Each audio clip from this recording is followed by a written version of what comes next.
नमस्कार साथियों, आचार्य क्लासेज में आप सभी का हार्दिक स्वागत है।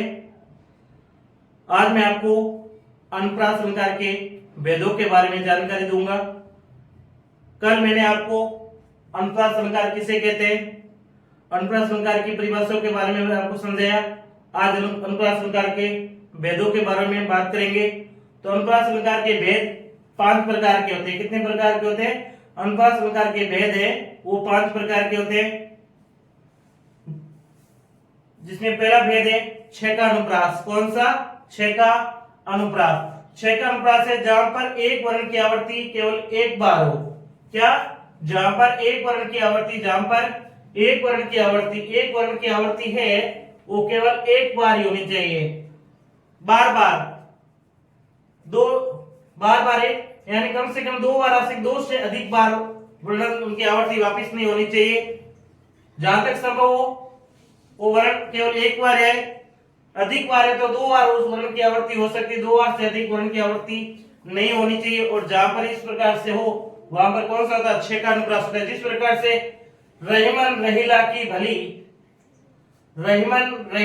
भली, यहां पर रे और रे है की आवृत्ति हुई और ही की आवृत्ति हुई, 2 से अधिक बार आवृत्ति नहीं हुई। और कानन और कठिन, इसमें भी क्या की आवृत्ति है? 2 बार से अधिक नहीं हुई। और इस प्रकार से में वहां पर क्या होता है? छह का अनुप्रास होता है। कौन सा अनुप्रास होता है? छह का अनुप्रास।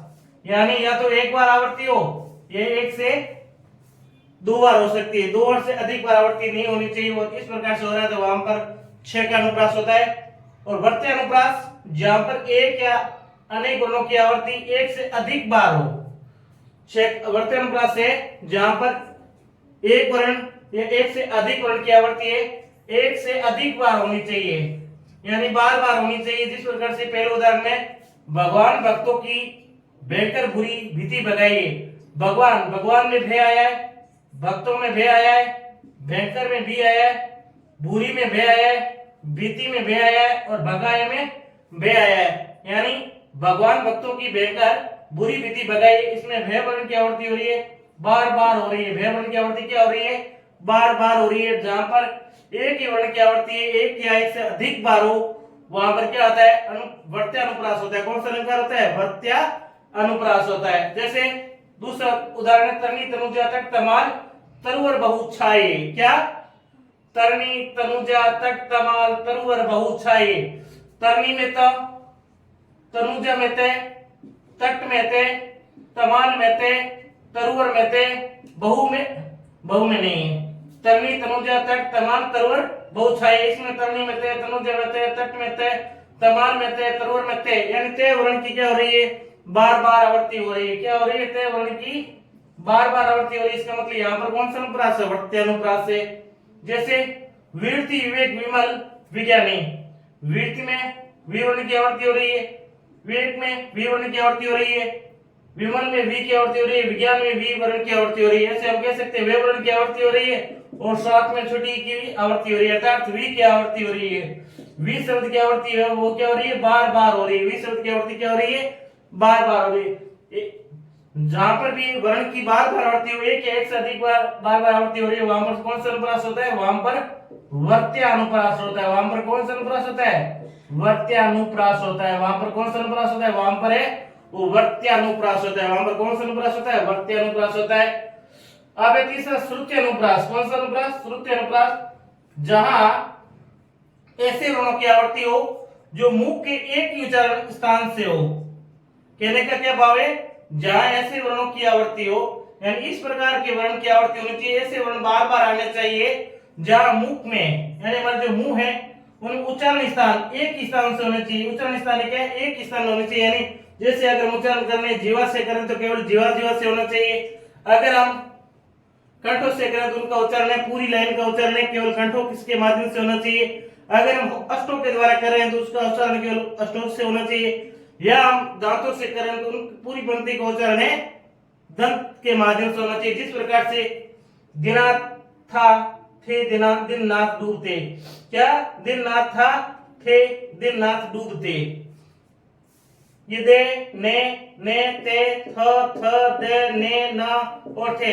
इन सभी में क्या है, ते वर्ग की बार बार क्या आवृत्ति हो रही है, त वर्ग की बार बार आवृत्ति हो रही है। किसकी आवृत्ति हो रही है, ते वर्ग की बार बार आवृत्ति हो रही है। ते वर्ग है दंत के माध्यम से बोला जाता है। किनके माध्यम से बोला जाता है, दंत के माध्यम से बोला जाता है। इसलिए यहाँ पर कौन सा अनुप्रास हो गया, श्रुत्य अनुप्रास हो गया, यानी दंत के माध्यम से, मुंह में किनके माध्यम से, दंतों के माध्यम से बार बार ते वर्ण की आवृत्ति हो रही है। किनकी आवृत्ति हो रही है, ते वर्ण में, ते में, ते के अंदर ते आता है, ते वर्ण में ने आता है, ते पद के अंदर ने, ते, थ ये सारे आते हैं। इसलिए दंत वर्ण की बार बार आवृत्ति हो रही है। इसलिए यहाँ पर कौन सा अनुप्रास है, यहाँ पर श्रुत्य अनुप्रास है। एक और है, या इस प्रकार से हो, सुनने में शब्दों का अंतिम वर्ण समान हो। सुनने में क्या है, जो अंतिम वर्ण है समान होने चाहिए। जैसे कैत, नटत, रिजत, खिजत, मिलत, खिलत, लजिलात, यानी सभी में अत अत अत अत अत अत अत और आत और है। खिलत में पीछे थे, नटत में थे, खिजत में थे, खिजत, मिलत, खिलत और लजिलात, यानी इसमें अत अत अत अत अत का भाव बार बार प्रकट हो रहा है। और इस प्रकार से सुनने में एक ही जैसे शब्द हमें लगे, वहां पर भी श्रुति अनुप्रास होता है। कहने का मतलब जहां पर मुख के द्वारा एक ही उच्चारण है, बार बार हो रहा हो, तो वहां पर भी ये श्रुति अनुप्रास होता है। और जहां से एक ही सुनने में एक ही शब्द है, एक ही जैसा लगे अंतिम वर्ण, एक ही जैसा लगे अंतिम वर्ण, तो वहां पर भी ये श्रुति अनुप्रास होता है। अनुप्रास के भेद है वो 5 प्रकार से होते हैं, जिसमें पहला भेद है छेक अनुप्रास। छेक अनुप्रास कहता है कि एक ही वर्ण की आवृत्ति है, केवल एक बार हो, वहां पर छेक अनुप्रास होता है। वर्त्य अनुप्रास कहता है कि जहां पर एक ही वर्ण है, दूसरा वर्ण अनेक वर्ण की आवृत्ति है, बार बार होना चाहिए। क्या होना चाहिए, अधिक बार होनी चाहिए, आवृत्ति बारंबार होनी चाहिए, वहां पर वर्त्य अनुप्रास है। जिस प्रकार से भगवान भक्तों की बेहतर बुरी बीती बगाई, यानी इसमें भय वर्ण की है, बार बार आवृत्ति हो रही है। क्या हो रही है, भ वर्ण की आवृत्ति बार बार हो रही है, इसलिए यहाँ पर वर्त्य अनुप्रास है।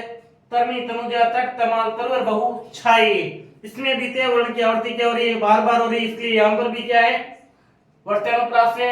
वीरती, विवेक, विमल, विज्ञानी, इसमें वह वर्ण की आवृत्ति बार बार हो रही है। इसलिए यहाँ पर भी क्या है, वर्त्य अनुप्रास है। श्रुति अनुप्रास, जहाँ ऐसे वर्णों की आवृत्ति हो जो मुख के एक स्थान से हो, यानी मुख के एक स्थान से, जैसे दिन, नाथ, था, थे, दिन, नाथ, डूबते, यहाँ पर ते वर्ण की, ते वर्ग है, ते वर्ग में ते वर्ग की बार बार क्या हो रही है, आवृत्ति हो रही है। ते वर्ग में कैसे, ते वर्ग में ते भी आता है, ने भी आता है, ने भी आता है, ते भी आता है, थे भी आता है, दे भी आता है।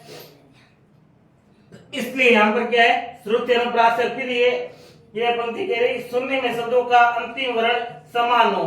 सुनने में अंतिम शब्दों का अंतिम वर्ण क्या हो, समान हो। जिस प्रकार से अंतिम वर्ण त त त त त त त, यानी इसमें ते के साथ साथ क्या बन रहा है, अत अत अत अत अत अत अत, कैत अत, नटत अत, रिजत अत, खिजत अत, मिलत अत, खिलत अत और लजिलात अत। इस प्रकार के वाक्य हो, वहां पर है श्रुत्य अनुप्रास होता है। कौन सा अनुप्रास होता है, श्रुत्य अनुप्रास होता है।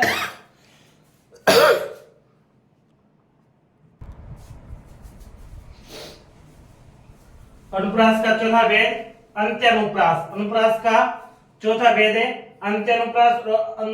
अनुप्रास का पांचवा भेद है लाटानुप्रास। कौन सा भेद है, लाटानुप्रास। अंत्यानुप्रास, छंद के चरणों के अंत में जहाँ एक समान वर्णों का प्रयोग हो, यानी जहां पर संध आए और संध के चरणों के अंत में एक समान, इस प्रकार के एक समान वर्णों आए।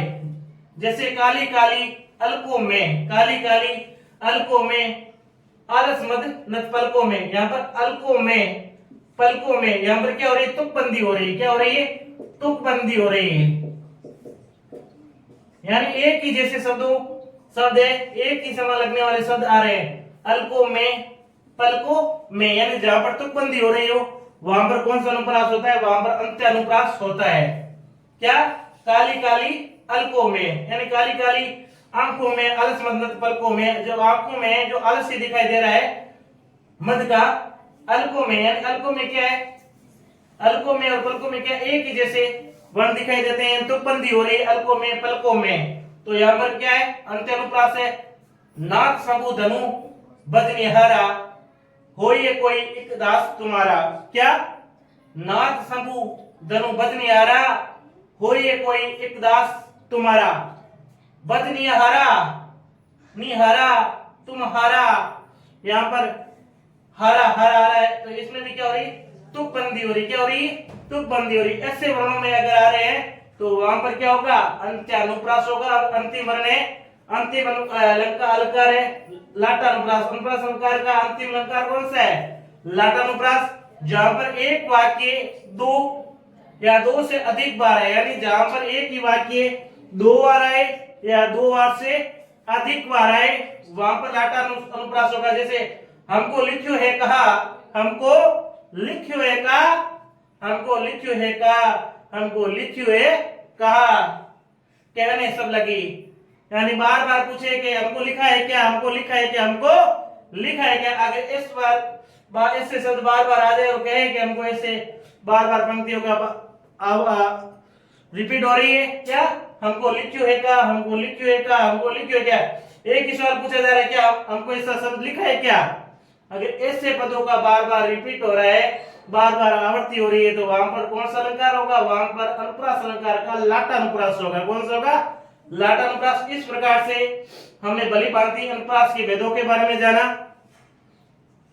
आज आपका अनुप्रास अलंकार कंप्लीट होता है। अगर आपको ये पसंद आए, लाइक शेयर सब्सक्राइब करें। नमस्कार, धन्यवाद।